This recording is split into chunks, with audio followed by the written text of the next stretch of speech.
حالف يا بار حربي علاد حد بان لهين يلا حورتيسن oo mabdi xaqante xaakimow noo gargaar weewe baryaanka la xirnay kadib waxaan idin soo xulno xadka soo galay qaybtii saddexaad ee saladii xal doon oo xargaha soo goostay waxaan iminkana si xawliyo ku soo galo xaabado u shiday xidigii weynaa boqorkii codka baxsanaa ee Bishaar Wadani Bishaar oo si weyn uga xumaaday xaalka Soomaaliyeed marayo xildhibaanadana xoog saaray ayaa yiri xildhibaanadiiba hadii qaarkood la xabano xiriir soo yeesheen xagee loo cirsani xujo weeye Soomaaliya gormay xasini erayada laxankii codku waa Bishaar Wadani muusigu waa Cabdiyar ee Cabdaabi waa dubasi saristi Muraad Production waa Bwanuur oo idin le xal doon socotay talow yaa xiga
xeel dheer aqoonta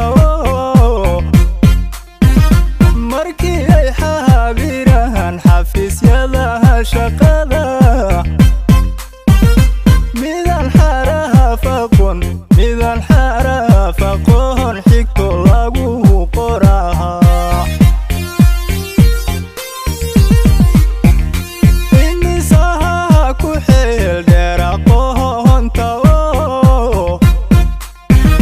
markii ay xaabiraan xafiisyada shaqada midaan xaraf aqoon midaan